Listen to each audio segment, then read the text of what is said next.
Hey, I'm glad you're here. There's so much going on right now in the country and in the world with COVID-19 and the protest. I just hope everybody's doing okay. If you aren't, then that's perfectly reasonable response. I think one thing that's really concerning to me is the division. And if you've been listening to the Deepening Place podcast, you'll know that one of the things that I talk a lot about is unity. And I think that's something that has to happen in each person's heart, and then in their relationships with their family, and then their community. And I believe that that's how we're going to make the world a better place. And so for that reason, moving forward, I believe that the focus here is going to be hearing other voices. And so I'm really going to try to bring in some voices of people who have different perspectives, different lived experience, and different ideas about what might make us better or what might make this country better. And as you'll see today, I asked Jai, if you were king for a day, what would you do? And so my focus is going to be on listening to people and not really arguing, and maybe contributing to the conversation some, but I want it to really be about the person that I'm talking to and hearing their voice and their opinion and their lived experience. So I'm excited about some of the episodes we have coming up. And as always, thank you so much for joining.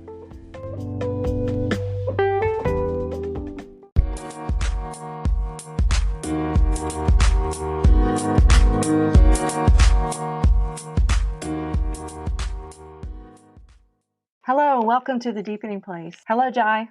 Hey, Angela, how you doing? Good. I missed you. We've taken off a couple of weeks. We sure have. It's been a heavy couple weeks, huh?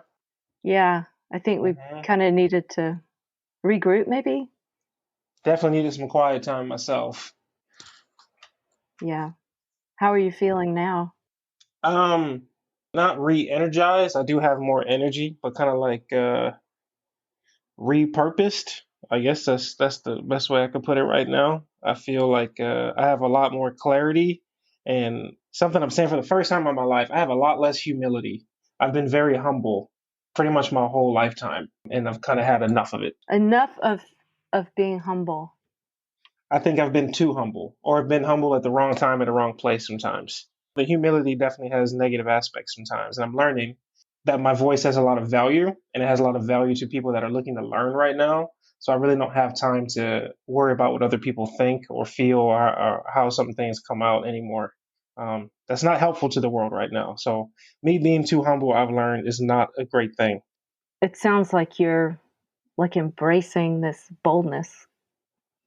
100%. Okay, I like that. I want to ask you a little bit more about that, but first of all, I wanted to tell everybody what we've kind of been talking about. I think at first, after we did the Ahmaud Arbery episode and talked about that, we felt like this was definitely the direction to go in to talk about race. And it's something we had always said we wanted to get to, but it felt like that was the time, but we never could have anticipated what's going on right now.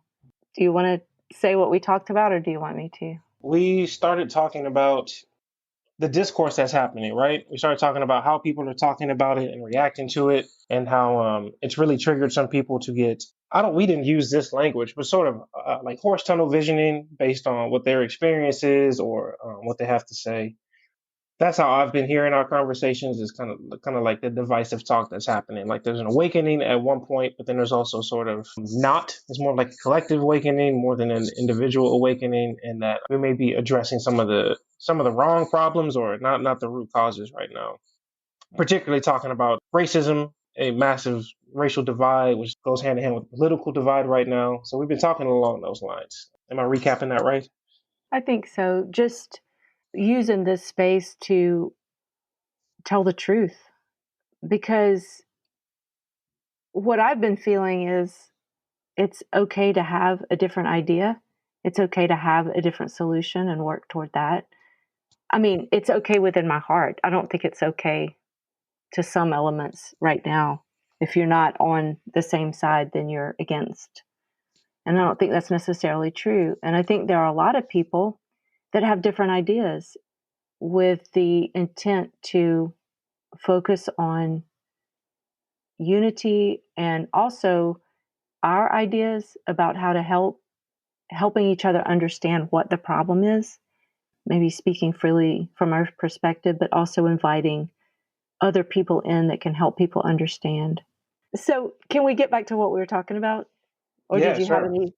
Oh, no, Yeah, no, no. We so, can. okay. So, here's something that I think I have observed about you, and it kind of goes to what you were saying is sometimes you would tell me something and I would wonder why you weren't more upset about it. Hmm. Okay. That's not the first time I've heard that in my life. Yeah, The it's phrase, almost, you should be more upset. yeah. Or just, yeah, it's, you've said a lot of times, it's okay. It's my gift to walk through that. I don't let that bother me. You know what I mean? That kind of language. Mm-hmm. There's some things that really are not okay. And I've learned a lot more of them. I've spent the last 5 weeks at home. Even if my family's listening to this, they'll get it because I just had to set my own boundaries and not really care about what that meant for anyone else. Because I learned, like a lot of the times, I've been okay with stuff because I guess I just let stuff cross my boundaries. I'm not really reflecting on it too much more at this point. Like, I'll just let things get to uncomfortable points, and then I'm pretty good at being uncomfortable. I'm really like too good at being uncomfortable, right? But not anymore. It's not good. It's for my last phase of growth that can't be there. I can't hold space for everyone all the time, family included. I'm learning sometimes in particular, and it's not personally because it's my family. It's just because I think that's a human condition, right? It's just who you're around, Yeah. and that's just where you have to learn from. So that's really what sparked it up, being back home and really taking a look at my future, like long term future, even my spiritual future in a sense, Hmm. and learning what I got to do right now to start building for that. And it's definitely being a little bit less humble and not making as much space for people and calling out stuff when it's not cool. Yeah. So telling your truth, being bold about that, setting good boundaries, and not letting people, institutions, whoever or whatever get away with stuff that's not okay. Yep. Yep. Okay. Do you have any ideas about like where you're going to go with that, or are you just still in the kind of waiting and wondering phase? I'm not really. I guess I'm coming out of the waiting and wondering phase. Like we're recording this right now, so whatever comes out of here today will be my bold, totally unfiltered truth, and it's mostly helped in the business sense, right? Like we really had to pivot. I have to make my money to pay my stuff, and in the work that we do, not so much with, not with students at all, with like professional clients, consulting clients. It had to show up in there. Like I stand on not really having a line between my personal and professional life, and neither does my business partner in that venture. And that's extremely true right now. It's extremely true. So that's mostly the space where I just have to be bold and tell my story because it has professional and financial implications at this point. Okay. Well, is there a part of you that was holding back a little bit because of your profession?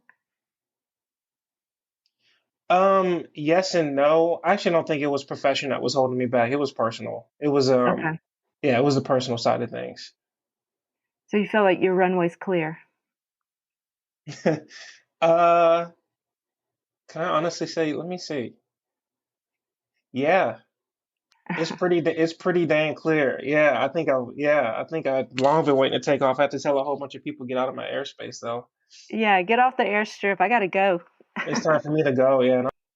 Do you want to say something? I mean, is there something that you're just dying to tell us or tell me or some revelation that you've come to? Anything like that? I've been really hyper focused on what is at the crux of what's happening in terms of race in America right now. And Yeah. what I've been fearful of this for a long time. I think it's a genuine fear from a humanity standpoint. solving this race issue by focusing on black and white, which is important for America, but solving it for black and white won't do shit in the long run because this is not the only country that experiences this. Not even from a basic historical context. The slave trade started in Europe several hundred years before it was ever on what we call American soil. And Hmm. before that, we know Genghis Khan tormented Asia, and the great king and line of Darius tormented what we know as like Russia, East Asia, and West Asia and East Europe. It's a timeless problem, and I don't know, the spiritual side of me sees it as us solving not solving anything, kind of just shifting paradigms and really changing more than evolving. And that's something I've been looking at and trying to pay attention to who is not able to see it from that broader human lens or timeless lens, but who's really trying to access that. And then really discerning between like, even if someone isn't aware of that, that there's a broader context, are they willing to hear that? And can we build from there? I'm just wary that we're not building any of the right Hmm. solutions. We're not looking at this nearly at the largest context possible. I have to stand on my truth and say I see things from a system lens. I'm successful with that in my work. There's a much larger timeless problem that we have to address here at a couple of different angles. But this whole black white beef doesn't really mean anything right now if we don't have a conversation about, are we all going to be American at the end of this? That's really what matters, right? There's some people that want to still be American at the end of this, and some that don't. And I think that's the first conversation to be had. And I'm not hearing it, and it's something I do want to have with more folks. Are you still on Okay. board for this country, or are we going somewhere else? So let me just ask you what your perspective is. Do you, well, let me recap. I want to make sure I understand what you're saying. You're saying that you have the ability to kind of zoom out and you're seeing a larger picture. Yes. Okay. Now, from that vantage point, do you think that it has to be American first, or what do you think about that? I think America will have to lead the way because the spotlight does seem to be on it, and we might be in the best position to do it. Okay, so that's a different thing than what I was asking you, but it makes a good point. If globally it has to be America first because people are looking to us, like those people in Hong Kong, for example, Hmm. they're hoping that we'll win so that they might have a chance to win against, a communist country that wants to overtake them. But what I was asking is, in the battle between like the black and white, do you feel like it needs to be, we're Americans, then we can figure out the race thing? 100%. Because the identity of black is American, right? We weren't called black Hmm. when we were back in Africa. Black is only within the context of any European descent. So if we're going to keep calling it black, then it's inherently American. It's just hard for me I'm a problem solver. It's hard for me to solve that problem if we want to be black, but also not be American. It leaves us without a home and really leaves us without a culture. And I'm saying we because I do identify. I got to identify with that label. That's a Yeah. label that's been mistreated. Yeah. So if we made you king for the day and you had absolute power, how have you gotten that far with it? Or do you just feel in your spirit like that something's really off and you're going to start looking into it? Oh, I've definitely gotten that far with it. I've long sketched, like in my notebook, what a new community would look like, how it would interact. Um, I've shared it with several friends that can help me build it and make it a reality. So if I were king for a day, I would take groups of the most marginalized and destitute, particularly black people, and probably particularly black mothers that are striving to do better, and move them to a physical area where they could still interact with the American economy, but be put in a position of health and happiness by living on like a couple of acres here in Texas where they could live with their kids in a smaller space and give their kids some really relevant education. By relevant, I mean something outside the American context. And I'm probably going far. Just something that expands further beyond what they might get like in a typical public school. Beyond what you get in a typical public school, giving those people the true opportunity for freedom, is freedom of thought, freedom of space, freedom of thought and freedom of space. So yeah, I've definitely thought of who I would help first, and kind of literally how I would do it. What I mean, just I trust you, and I would love to like learn more about what your vision is, but because I'm also white, I feel like that might make some people nervous. Like, what is he really saying? What is he advocating? Are we going to build communities of people that are going to be against us? Hmm. No, it's really just about missed opportunities, right? Like a lot of the black community just lives in sort of desolate situations because of opportunity. So that's really all it's about. It's just intentionally giving certain and focusing on communities like, there's a Asian community center here in Austin. It's almost every other culture from around the world has like their own space. We even have Chinatown. There's no Africa Town or nothing like that. So it's about being Yeah, proud specific of there. who you are. Yeah, yeah, and that's what America is, right? I mean, it's definitely not an othering. And if it is, to be honest, it's no more than any other group has done already. No, I think I totally get what you're saying. It's like a fierce pride in who I am and who I've become. And, I lived in the Mississippi Delta for a while, and there's a huge Jewish population, Italian, Lebanese, and all of them work together as Americans, but at the same time, they have rich cultural traditions that they all really celebrate. So they are both. Is that kind of what you're saying? A pride in who you are and a pride in your country too? Still having a place for your own. So much of black culture has been assimilated to being American culture, and we kind of lose that it was from the black community. We have no question about where pasta or where sushi came from, but when it comes to like modern music, it's very hard. It seems like it's very hard to get acknowledgement where that came from. Or even like peanuts is never talked about, or not as widely talked about where so much that was born in the black community is from there. It just gets amalgamated to it's American. Yeah, I think that's really powerful. I was talking to a Jewish friend of mine, and she was saying that story, the power of story, all the feast days that they have, they're telling the story again, the same stories over and over. And they gather, and it's sacred, and they light candles, and they celebrate their victories, and they celebrate that despite persecution, they're still here. It's family and love and faith and all those positive things, but it's very specifically Jewish, you Yeah. know? Mm-hmm. Mm-hmm. So I think that is powerful. Yeah, that's the point of it. Going back to like, what if I were king for a day? If I were king for a day, I need a kingdom, and that's really the problem right now. There's no. It's cool. I can Yeah. identify as American, but we know that that's kind of set up for cultures to interact. It's a playground for free people and free cultures that want to interact. But we need our own kingdom. The way you just said that, it really made sense to me. It's this crazy social experiment that cultures interact within and we learn from each other. And but the black people don't really have that strong identity. They don't have their own thing that they're doing. Is that kind of what you're saying? 100%. I mean, Marcus Garvey is probably the closest person you can read to what I'm speaking about.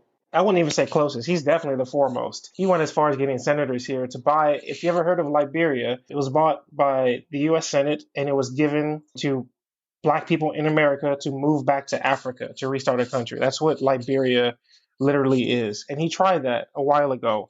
I'm not educated enough to tell you how Liberia has gotten to where it is today. It's the same notion. So the only difference is he wanted to take everybody, like I'm doing air quotes, home. He wanted to take everybody back to Africa that wanted to go. Yeah. And you're not suggesting that. You're suggesting that, or are you? I'm suggesting that we have our own community. I don't know about having to go back across the Atlantic Ocean necessarily. There's a lot of space here in America. But to his point about, and really, he met with leaders of the KKK. He met with other people, and it really came down to the conversation we're having now, which is where it spurred my thought around. We need our own space. That's just the truth of it. Like everyone does. Everyone does. Culture needs a Yeah. home. Everyone does. Like. Let me ask you this though. This is what I'm curious about. Do you think it's true that some black people don't really care about being black? It's like it's a double-edged sword. Long story short, it's great to be in a space where you don't have to identify based on your skin color and go back to your individual merits, right? I think Dr. King was like the main proponent of that. We're not so much talking about skin color, but content of character. So to that end, yes, many black people don't want to have to identify as black, but that's really in the context of like persecution or marginalization. I don't want to have to be in this conversation because the color of my skin has put me in a bad predicament. I think people are tired of that. And for me personally, and my family, that's definitely where it comes from. That idea of like not wanting to identify as black, just because once again it's an American context and black has never been something great here. I should make a caveat to that. Like black is great. Yeah. Yeah. You're just trying to kind of fly under the radar and be left alone in a way. And Yeah, like affirmative action actually pissed a lot of people off, or those sorts of things where you question like, is it because I'm great, or Mhm. just because is because they have a quota to fill. We were just talking to a new client yesterday, two of them. One of them we axed off right off the bat because they said they just want to hire more. They want to hire more black people is what they openly said, and they didn't really care about how. And the other company said, I don't necessarily just want to hire more black people. I want to think about what's happened to the community, and being very personal about it. And that Mhm. sort of conversation is it ties back to your question. Yeah. Do you feel like you got a good answer though? I don't know. I mean, it brought up about 14 more rabbit trails to go down. Okay. Okay. So there's take the case of like and I'm not going to speak on her behalf, but like Candace Owens, and I'm going to take her mostly demographics, right? She's black. As far as I know, she's what, based out of Dallas, Texas, or something like that. I know who Candace is. She's clearly from the camp of not camp. Her identification is she's American first, right? She's American first, and that's what she's fighting for. And if your question is, are there more black people that want to just be American and be a person and kind of get rid of the race side? Yes, absolutely. Yeah, absolutely, for sure. And I think, and I've learned that more here in Texas.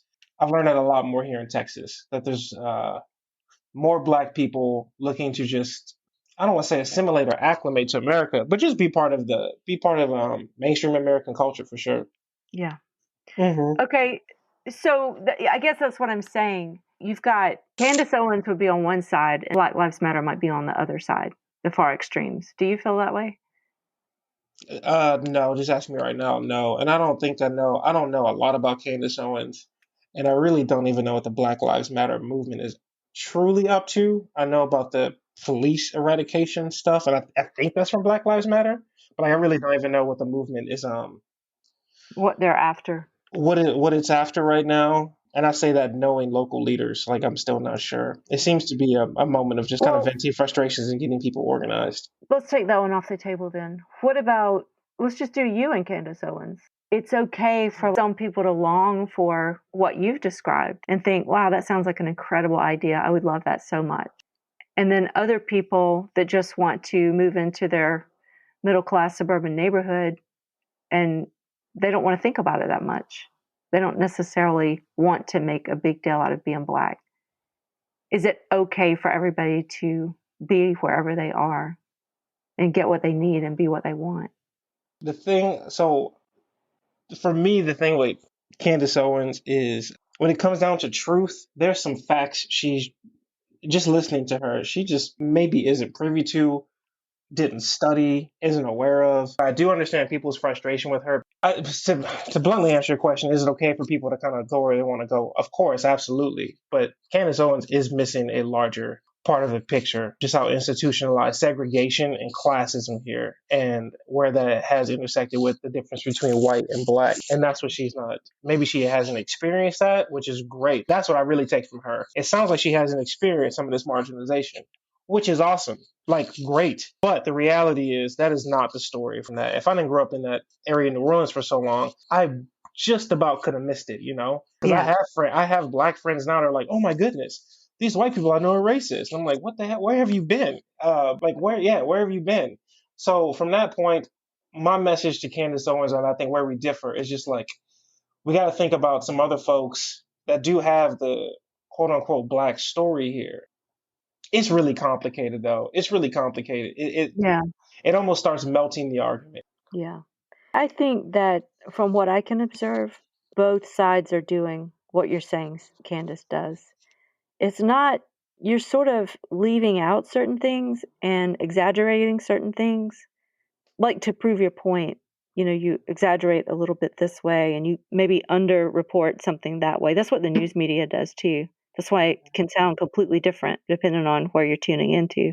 I One thing that I think it's really important for us to get on the same page with, white, black conservative, black liberal, leftist, everybody, is that there has been a lot of pain in this country that could have been avoidable. Mm, I mm, mean, my God, Jai, the last time we talked, we said we need to do some history and just been working on that. And there was an this spirit. That's what it feels like to me, just like this undercurrent of cutting people off at the knees at every turn. Like every time, say the slaves were freed. Well, then it took a while to get to be citizens, and then it took a while to get to vote. And then, people were doing well. And then we came up with laws that undercut. And then, we kept going up and down and up and down and up and down. And honestly, I don't see a break from that. I mean, I feel like in our modern time, we were getting a little bit closer. And that's, to me, I'm hoping this is like maybe one of the final pushes so that we can get close to living up to the ideal of unity and liberty and justice for all. I mean, if we could accomplish that, it would be, I mean, this is a young country. People don't realize that. They think about how long it's been, but I don't know. I just think we all need to look that squarely in the eye. Even I remember growing up, I remember that spirit, that ugly, awful, racist, because someone's black, and that fear of, oh God, just don't say anything. Just keep it quiet, you know? mm-hmm. And I think we need to look at that and examine that. Just see it, witness it. I think we all need to collectively witness it and see where we've been and what has happened. And then in my therapy practice, that's what we do. I say, who are you and where did you come from? And that's the foundation of how we can get healthy. You have to understand who you are and where you've come from. And that's black and white. I mean, people use the argument, well, I didn't do it. We did it and we suffered it. And we can look at that and have compassion for that. Mm-hmm. Even as recently as like you growing up, what happened in New Orleans? That's your story. I think we can have two things be true. We've made a lot of progress, but we still have a long way to go. I think people are being very careful about not derailing it, for lack of a better way to put it, I guess. It's like you said, there has been moments of where it does come close to some sort of, I wouldn't even say unity, to be honest. I would say civility. Like thinking about like Black Tulsa, it wasn't Mm-hmm. exclusively for Black people, but it was civil because there was a social agreement. That's that community. That was the Black community. That's where they made money. Obviously, white people were encouraged to shop there. It was not segregated in that sense. I think kind of the faux pas that we have, and it's not even an unpopular opinion, there's just an incomplete view of what Dr. King was talking about that I've learned from more and more reading, like stuff that wasn't as widely published, where he re-examined segregation and what that really meant. Kind of back to my point about why I'd start a community. So, and kind of intersecting with what you're saying, I don't know if we'll ever have like the suburbs where there's an Asian family next to a Black family, because at that point we just have Americans, right?